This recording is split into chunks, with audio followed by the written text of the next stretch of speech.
Some songs disappear because they were never hits. These aren't those songs. These records reached the charts. Some reached the top 10. A few even reached number 1. Millions of Americans heard them. Then, radio moved on, and somehow, the songs disappeared with it. Today, we're bringing back 10 forgotten 1970s hits that once seemed impossible to escape.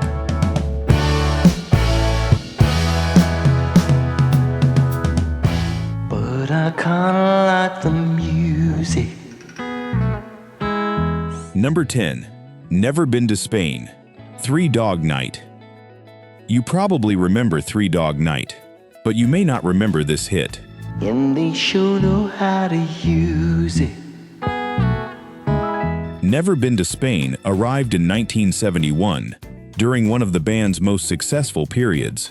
Written by Hoyt Axton, the song was built around a simple idea: a narrator describing places he supposedly experienced, without ever actually going there. Well, I never been to England. That contradiction gave the song its personality. Three Dog Night turned it into something bigger, adding their trademark vocal harmonies and a driving rock arrangement. Well, I never been to heaven. The result was a major American hit, reaching the Billboard Top 10. But the song eventually became overshadowed by the band's even bigger records, including Joy to the World and One.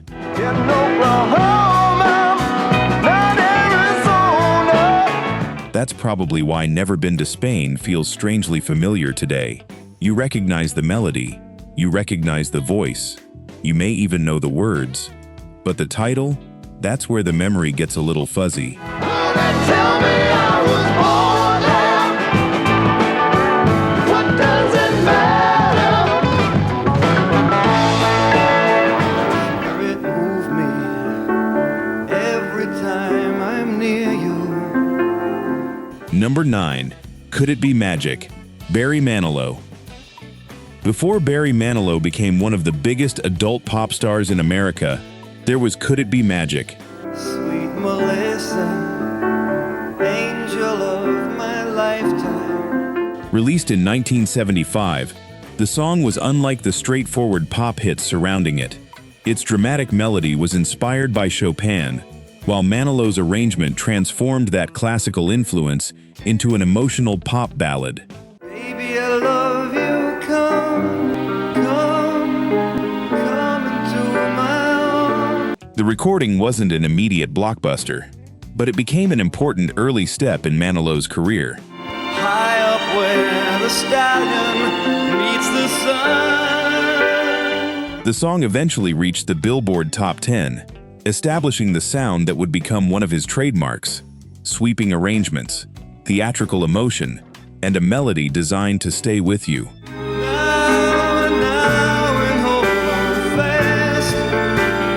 Today, songs like Mandy and Copacabana dominate the Barry Manilow conversation. But Could It Be Magic reveals something fascinating about the artist before he became a superstar.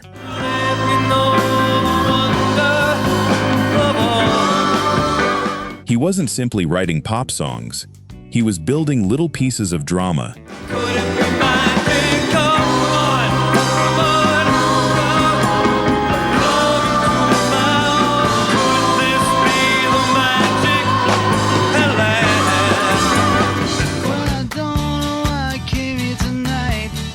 Number 8.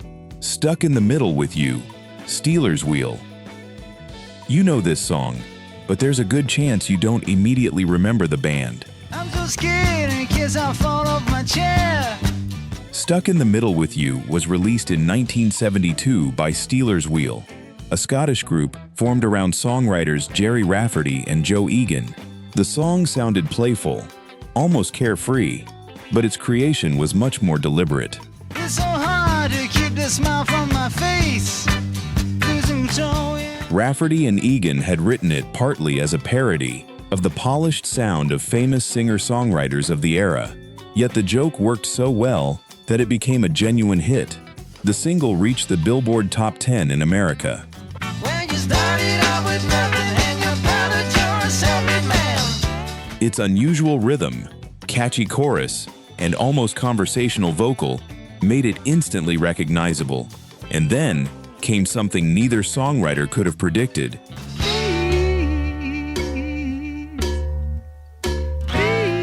Decades later, the song found an entirely new audience after appearing in Quentin Tarantino's Reservoir Dogs.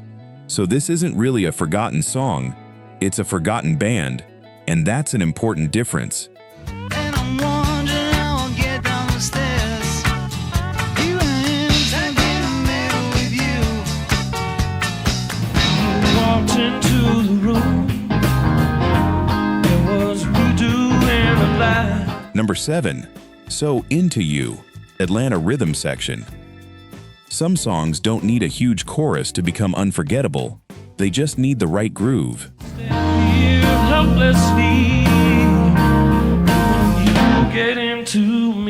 So Into You arrived in 1977 from Georgia's Atlanta Rhythm Section, a band that blended Southern rock with the smoother sound of late 1970s FM radio. The song didn't sound aggressive. It floated. Now I stand here helplessly, hoping you get into me. The arrangement was spacious, the guitar work restrained, and the vocal delivery almost hypnotic. That made it perfect for nighttime radio. Over and over, me into you, you into me into you. Released as a single, So Into You climbed into the Billboard Top 10 and became one of the band's signature recordings.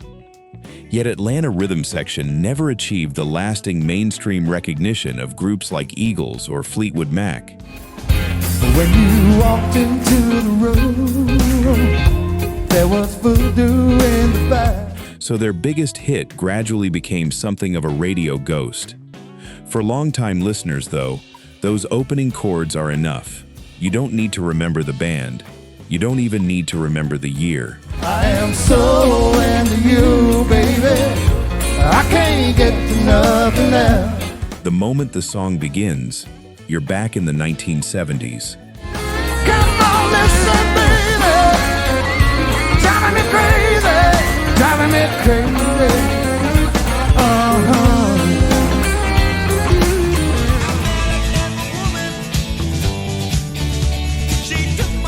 Number 6. You Ain't Seen Nothing Yet, Bachman-Turner Overdrive. Here's a strange twist. One of the biggest hits of 1974 was almost never supposed to become a single.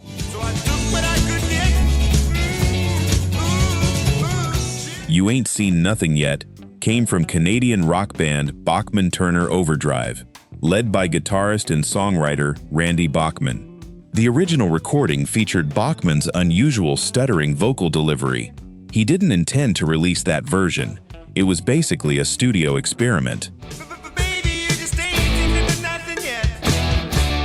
But when the band and record company heard it, they realized the imperfect vocal gave the song something impossible to manufacture: personality.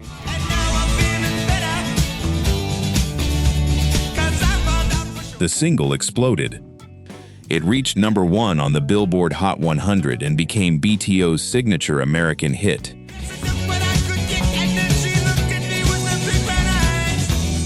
And yet today, the song often gets reduced to one unforgettable vocal line. That's a shame.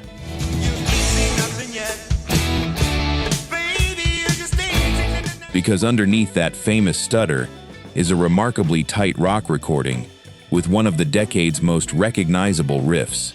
A mistake became the hook, and the hook became a number 1. Number 5, Thunder Island, Jay Ferguson. You might remember the feeling of this song before you remember the song itself. Can you hear me now, calling your name from across the bay? Thunder Island arrived in 1977 from Jay Ferguson, a musician who had already been part of several important rock projects before launching his solo career.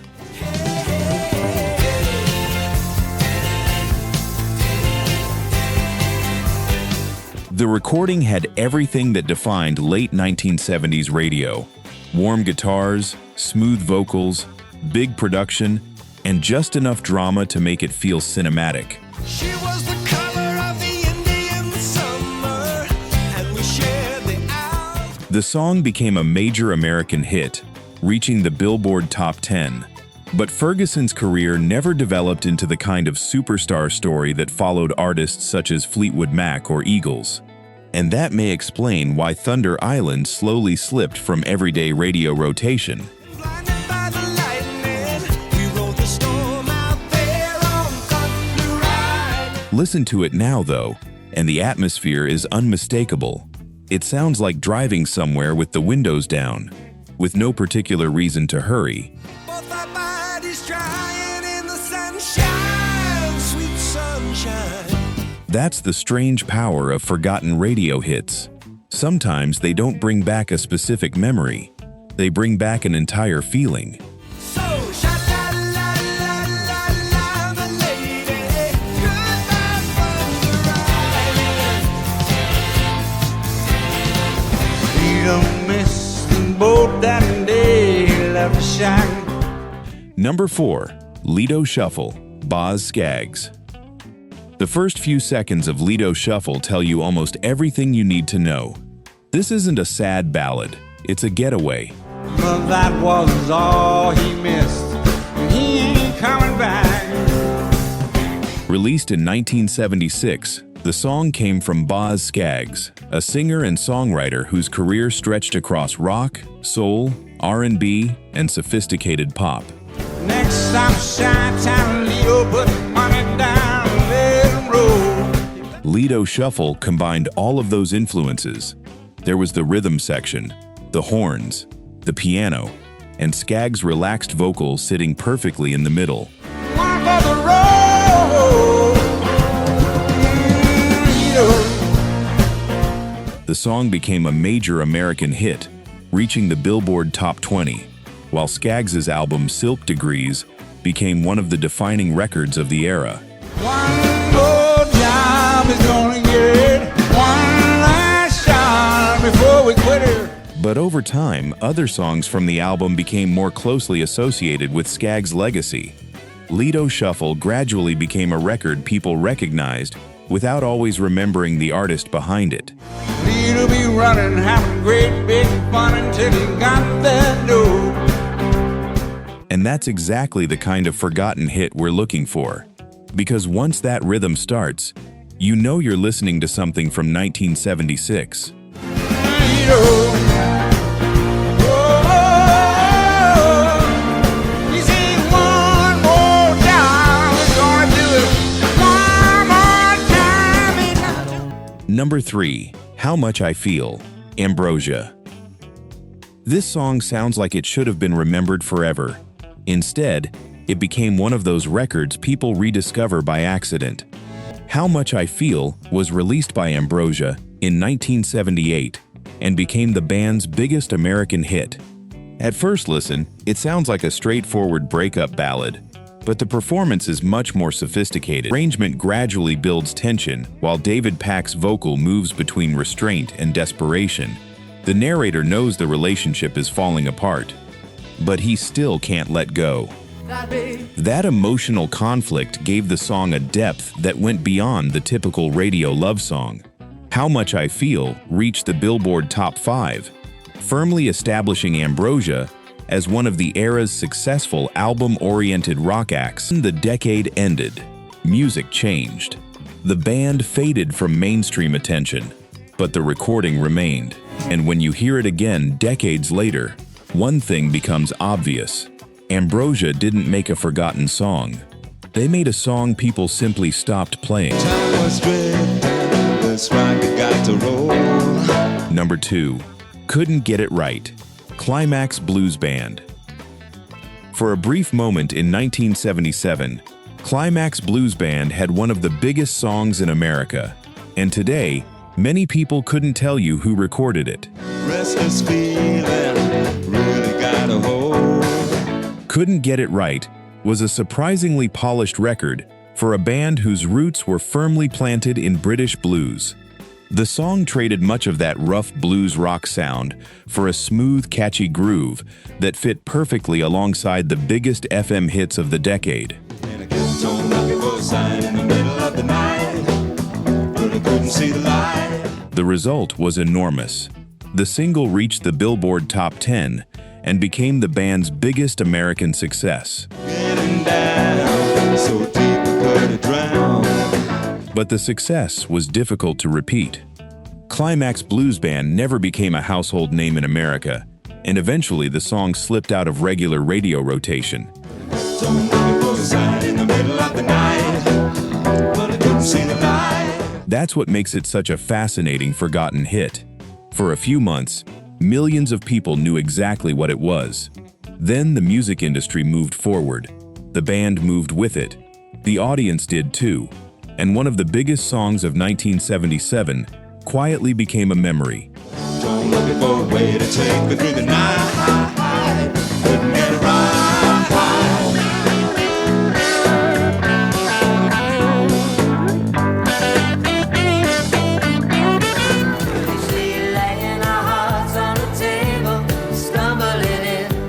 Number 1. Stumblin' In, Suzi Quatro and Chris Norman. You may remember the voices, you may remember the chorus, but there's a good chance you've forgotten the title. Our love is a flame, burning within. Stumblin' In brought together two artists from completely different worlds. Suzi Quatro was already a major rock star, famous for her leather-clad image, bass playing, and aggressive stage presence. Chris Norman was the lead singer of Smokey, known for a much softer sound. Wherever you go, whatever you do. Together, they created something neither artist was particularly known for, a romantic duet. Released in 1978, Stumblin' In became a major international hit and reached the Billboard Top 10 in America. You know these reckless thoughts of mine are following you. Its appeal was almost disarmingly simple. Two voices, a memorable melody, and lyrics about falling in love without quite knowing where the relationship will lead. I'm falling for you, whatever you do. For a moment, the song was everywhere. Then the 1980s arrived. The sound of radio changed, and Stumblin' In gradually disappeared from the American mainstream. 'Cause baby, you've shown me so many things that I never knew. But play it again today, and the chemistry between Quatro and Norman still works. That's why this song belongs at number 1.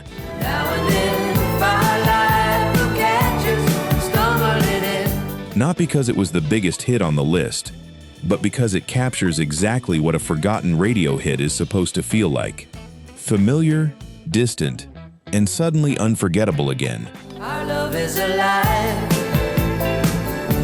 and so we begin. Now and then, firelight will catch us stumbling in. The strange thing about music is that forgetting a song doesn't mean forgetting what it made you feel. A melody can disappear from radio for 40 years and still be waiting somewhere in your memory. Maybe one of these songs brought something back. Maybe there's another forgotten 1970s hit you haven't heard in decades. Tell me about it in the comments, because the next great forgotten radio hit might be one that only you remember, and that's exactly what we're here to find. Until next time, keep the music playing.